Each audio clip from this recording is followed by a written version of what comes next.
आमे आज देखू जयदेव निर्वाचन मंडली रे पूर्वतन विधायक कहानी को जे कहवा कथा हूँ जो डॉक्टर अरविंद डालींकर एटा बासरु गृह आपन को आमे देखौछु जो आम जयदेव निर्वाचन मंडली दी थर विधायक छिड़ाई आउ ए थरक हारी जाइछन्ती तांकरी खबर को आमे देखैबू जे कहवा कथा हूँ जितेबाला जयदेव निर्वाचन मंडली रे विधायक जो कम कर लोकंर समस्या को अनेक थर दूर कर लोकंर भल पाइबा जो अच्छी आज आम से विषय में किसी आलोचना करवा आम एम न्यूज माध्यम जे सीधा सड़क विधायक संगे आम कथा हवा जे ये राजनीति जिते आपण आसुंच जो राजनीति जो आसी जयदेव निर्वाचन मंडली कौन विकास करते जयदेव निर्वाचन मंडली जिते विधायक थे किभली संघर्ष आसीला आथर जो हारिले हारिबार कारण कौन आ केते वर्ष है राजनीति रे पाद देइछन्ती एवं लोकंकर जेतेबेले आसुछन्ती भरोसा विश्वास अछि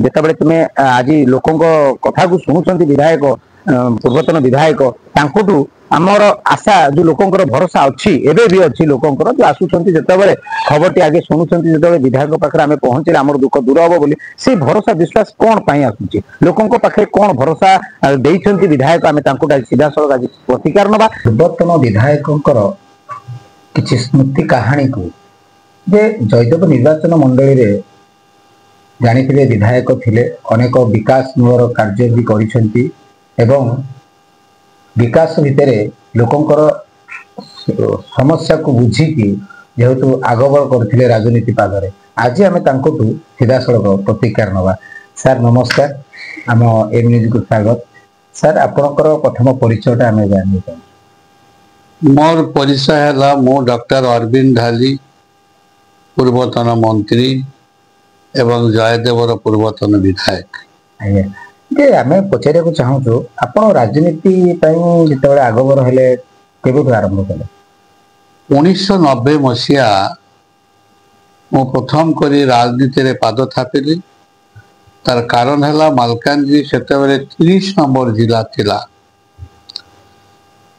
30 जिला भितर मालकानगिरी 1 नंबर पछुआ जिला थिला मालकानगिरी जनसाधारण मते बाध्य कले अनुरोध कले जे आपण राजनीति का आसिले हमर मालकानगिरी विकास हो पारिबो 30 नंबर जिलू आम आग को जाई परिबा ऊपर को जाई परिबा कारण आपण जने शिक्षित व्यक्ति सरकारी चाकरी करूछंती मु सेतेबेले सरकारी ऑफिसर थिले आ जो माने मो पूर्व आसिले तांकर पाठशाठ से किसी नथिला एवं से माने विधानसभा रे मालकानगिरी समस्या उत्थापन करि पारु नथिला ये सब देखी लोक माने मो पर विश्वास आनिले मु तांको कहले देखंतु मो पाखरे टंकाटी नाही 14 वर्ष चाकरी कला परे मध्य 8-9 हजार जीपीएफ टंका अछि तो मो राजनीति करिवे किमिति इलेक्शन लड़िवे किमिति से माने कहले आपन को जो पार्टी टिकट दो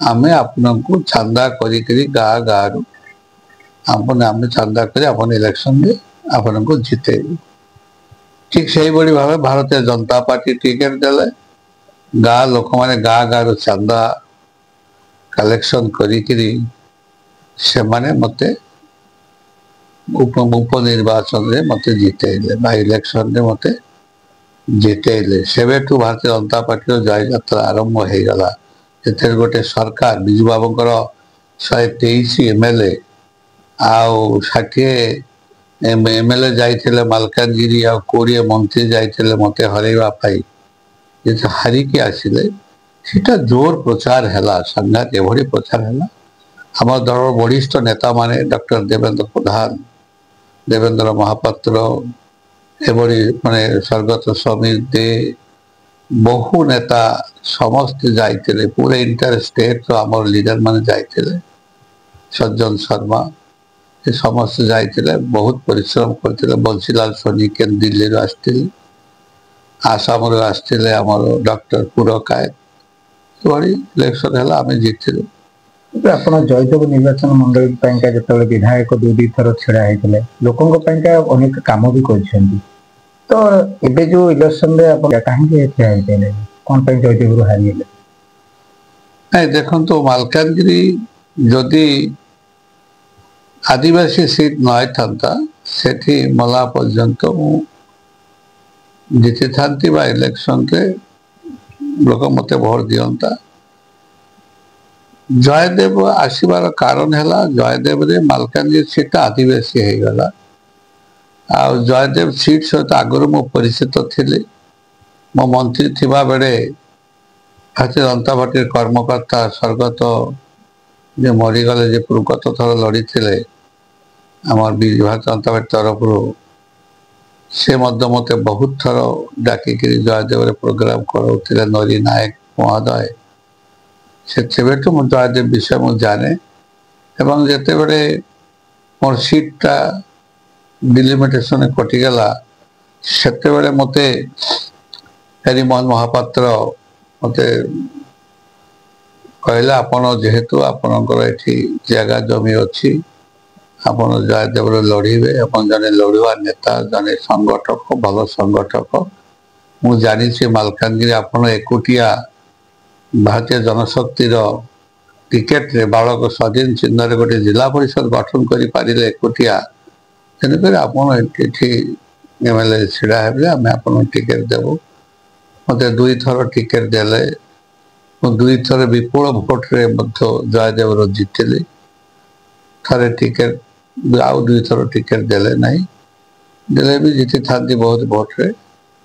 तो एथर चिंता कली जे जीवन रे बहुत थर एमएलए हेली मंत्री हेली तेणुक मो निज दल जोटा अच्छी भारतीय जनता पार्टी मुझे फेरी जीवी कारण देखिली विजु जनता दल रे अनिश्वास हो गली कामर जो काम कली जो कामर मूल्य से देवा कथा से तार मूल्य देले नहीं बरम टर्चरिंग कले बहुत टर्चरिंग कले से माने गोटे पारालाल संगठन को से माने मदद जोगैले सब किसी कले से माने सब बेले आम मो विरोध रे कार्य कले मत ठीक सुरुखुरे कार्य करे देले नहीं तथापि ता भितर मोर मनोबल स्ट्रॉन्ग ता भितर बहुत डेवलपमेंट काम करिছে लोक माने जानती सब बहुत माने बड़ पानीय योजना जल योजना 13 गोटे सेतु 4 लेन रास्ता एवं ता सहित अन्य बहुत कार्य जयदेव मु करिছে जयदेव लोक माने से विषय जानती आ मु नूतन करी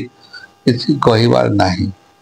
आगु को आपण जेतेबेले भारतीय जनता पार्टी रे भी अछंती आगु को कोन करिए बोली भाबिसंती आगु तो समय ही कहबो किंतु आपण जो कथा मझिरे कहला माने काहे की हारिनी मु केबे हारि नाय मु 6 थर लड़ी 6 थर जीती किंतु हारिबार किसी कारण हैला एठी किसी नेता जो माने थिले भारतीय जनता पार्टी से माने आशाई थिले से माने तो टिकेट पाइले नहीं तन मध्यरु किसी नेता से माने दल निष्पत्ति को मानि नेले आउ किसी नेता से माने पूरा विरोध कले एमिति विरोध कले जे सर पार्टी ऑफिस जाइकि मध्य भंगा रुजा कले जहाँ द्वारा मेसेजटा बहुत खराब गला एवं खाली सेतिक एरिया रे गले मध्य अंडा फंडा फोपाड़ा गाड़ी अटकैबा नाना प्रकार स्लोगान देवा से माने सब कले से माने दबी रहिले नहीं एपरिक से माने असत रास्ता भी अवलंबन कले जहाँ द्वारा कि आमर बहुत भोट 10-12 हजार भोट बीजेपी रू पड़ेला बीजेडी पाखरे से माने जानती किए के काम कले से निजे ही जानती। तो तापरे आमर गोटे आउ गोटे संप्रदाय जो माने बीजेपी को आदौ भोट देले नहीं से मानकर एकाठी हो गले समस्या से कहले आम भारतीय जनता पार्टी को भोट देव ना तांकर भी भोट 18-19 हजार भोट से संप्रदाय अच्छी से माने मध्य हमको देले नहीं कि कांग्रेस को देले नहीं जदि से माने कांग्रेस को दे था से संप्रदाय भोट गुड़ाक ताले भी आमर विजय होता आउ जदि 11,000 भोट आम पाई था जययुक्त होता कारण जयदेव रे बीजेपी 3rd पोजिशन रे थिला एते वर्ष भितर मात्र 28,000 ନରୀ ନାୟକଙ୍କର ସ୍ୱର୍ଗତ ନରିକାଙ୍କର ଚେଷ୍ଟାରେ ପରିଶ୍ରମରେ 28,000 ଭୋଟ ଆସିଥିଲା। 28,000 ମୋତେ ଏବେ ଏମାନେ 56,000 ଭୋଟ ଦେଲେ। ତେଣୁକରି ନିଜ ଘର ଲୋକ ଯଦି ଶତ୍ରୁତା କରିବେ ତାହେଲେ ଆଉ କେମିତି କ'ଣ ହେଇପାରିବ। ତଥାପି ଯାହା ହଉ ପ୍ରଭୁ ଜଗନ୍ନାଥର ଆଶୀର୍ବାଦ, ଶିବ ବାବାଙ୍କ ଆଶୀର୍ବାଦ,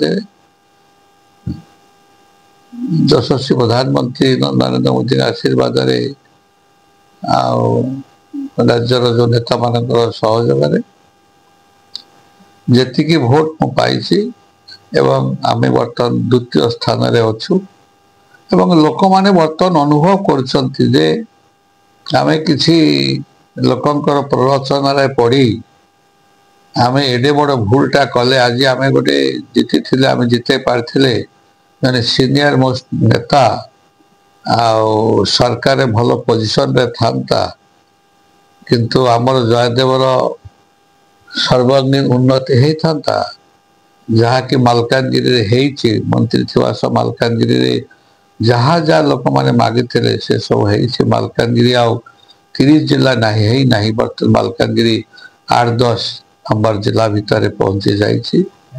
ଜୟଦେବ ନିର୍ବାଚନ ମଣ୍ଡଳୀ ମଧ୍ୟ ଓଡ଼ିଶାରେ ଏକ ଅଗ୍ରଣୀ ନିର୍ବାଚନ ମଣ୍ଡଳୀ ହେଇଥାନ୍ତା। ସେଇ ଭୁଲଟା ଲୋକମାନେ ଏବେ ବୁଝିପାରୁଛନ୍ତି। ଯେତେ ଦିନ ଗଡ଼ିବ ସେତେ ବେଶୀ ପରିମାଣ ବୁଝିପାରିବେ ଯେ ସେମାନେ ସାମାନ୍ୟତମ ପ୍ରଲୋଭନରେ ପଡ଼ି କେଡ଼େ ବଡ଼ ଭୁଲ କରିଛନ୍ତି। ସେମାନେ ଜାଣିପାରିବେ ଧୀରେ ଧୀରେ ସବୁ କଥା। ଏବେ ଆପଣ କ'ଣ କରୁଛନ୍ତି? ଏବେ ମୁଁ ପାର୍ଟିର ନିର୍ଦ୍ଦେଶ କ୍ରମେ ଦଳୀୟ କାର୍ଯ୍ୟ କରୁଛି।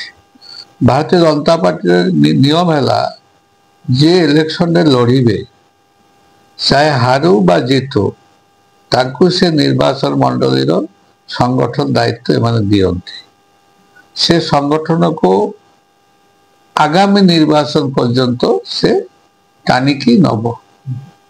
ତାପରେ ସେ ଦଳ ବିଚାର କରିବେ ସେ ଆଉ ଥରେ ଟିକେଟ ଦେବେ ନା ନୂଆ ପ୍ରାର୍ଥୀ କାହାକୁ ଛିଡ଼ା କରାଇବେ, କାହାକୁ ଛିଡ଼ା କରାଇଲେ ଭୋଟ ଅଧିକ ହବ, କାହାକୁ ଛିଡ଼ା କରାଇଲେ ଜିତି ପାରିବେ, ଏ ଦଳ ନିଷ୍ପତ୍ତି ନିଅନ୍ତି। କିନ୍ତୁ ସେତେ ଦିନ ପର୍ଯ୍ୟନ୍ତ ଯିଏ ଲଢ଼ିଥିଲା ତାକୁ ହିଁ ଦଳର ଭଲ ମନ୍ଦ ତାଙ୍କ ସଂଗଠନକୁ ଇଏ କରିବା ପାଇଁ, ସୁଦୃଢ଼ କରିବା ପାଇଁ ତାଙ୍କୁ ହିଁ ଅଲିଖିତ ଭାବରେ ଦାୟିତ୍ୱ ଦିଅନ୍ତି। ଜୟଦେବ ନିର୍ବାଚନ ମଣ୍ଡଳୀରୁ ଅନେକ ଲୋକ ଆପଣଙ୍କ ପାଖକୁ ଆସୁଛନ୍ତି ଆଶା ଭରସାରେ, ଆପଣ ତାଙ୍କ କଥା ଶୁଣୁଛନ୍ତି? ରାତି ପାହିଲେ ଜୟଦେବ ନିର୍ବାଚନ ମଣ୍ଡଳୀ କାହିଁକି ଓଡ଼ିଶାର ବିଭିନ୍ନ ପ୍ରାନ୍ତରୁ ବି ଲୋକ ମୋ ପାଖରେ ଆସେ। କାରଣ ମୁଁ ଓଡ଼ିଶାରେ ପୁରା ବାରମ୍ବାର ବୁଲାବୁଲି କରି ଓଡ଼ିଶାର ପ୍ରତି ଜିଲ୍ଲାର ଲୋକଙ୍କ ସହିତ ମୋର ସୁସମ୍ପର୍କ ଅଛି। ମୋର କାମ ହେଲା ମୁଁ ସକାଳେ ଉଠି ଗାଧୁଆ ପାଧୁଆ କରି ଜଳଖିଆ ଖାଇକି ବସେ। ଯେଉଁଦିନ ମୋର ପ୍ରୋଗ୍ରାମ ବାହାରେ ନଥାଏ, ଯିଏ ବି ଆସୁ ତାଙ୍କର ସମସ୍ୟା ବୁଝିବା, ତାଙ୍କ ପାଇଁ ଫୋନ କରିବା, ତାଙ୍କ ପାଇଁ ଚିଠି ଲେଖିବା, ଦରକାର ହେଲେ ତାଙ୍କୁ ସାଙ୍ଗରେ ଧରି ସେକ୍ରେଟାରୀ ଯିବା। ମୁଁ ଭଲ ଭାବରେ ଜାଣେ ଯାହା ପାଖରେ ନ୍ୟାୟ ଅଛି, ନିଷ୍ଠା ଅଛି, ସତତା ଅଛି, ଆଦର୍ଶ ଅଛି, ଜନସେବାର ଭାବନା ଅଛି, ଈଶ୍ୱରଙ୍କ ଆଶୀର୍ବାଦ ତାଙ୍କ ଉପରେ ପଡ଼େ। ତେଣୁ ମୁଁ ସବୁବେଳେ ଭାବେ, ମୁଁ ମନ୍ତ୍ରୀ ଥିଲାବେଳେ ଭାବୁଥିଲି ଯେ ମୁଁ ଗୋଟେ ସେବକ, ସାଧାରଣ ସେବକ। ଜନତା ମୋର ଭଗବାନ। ଯେଉଁମାନଙ୍କ ଯୋଗୁଁ ମୁଁ ଏ ପୋଜିସନକୁ ଆସିଛି ତାଙ୍କୁ ମୁଁ ଭଗବାନ ଦୃଷ୍ଟିରୁ ଦେଖୁଥିଲି। ଆପଣଙ୍କର କିଛି ରହିଗଲା କି ରାଜନୀତି ଭିତରେ କିଛି ଲୋକଙ୍କ ପାଇଁକା ସେବା କରିବାର କିଛି ରହିଗଲା ବାକି? ନାଇଁ, ସେବାର ତ ଅନ୍ତ ନାହିଁ। ଯେତେ ସେବା କଲେ କରିହେବ, କିନ୍ତୁ ଆମେ ଯେତିକି ପାରିବା ତାଙ୍କ ସେବା କରିବା। ବାହାଘର, ବ୍ରତଘର, ଅଷ୍ଟପ୍ରହରୀ, 21 ପ୍ରହରୀ, କାହାର ମେଡ଼ିକାଲରେ ପଡ଼ିଲା, କାହାର ଜମି ଜମା ସମସ୍ୟା, କାହାର ବ୍ଲକ ସମସ୍ୟା, ଏଗୁଡ଼ାକ ସମସ୍ୟାର ସମାଧାନ କରିବା।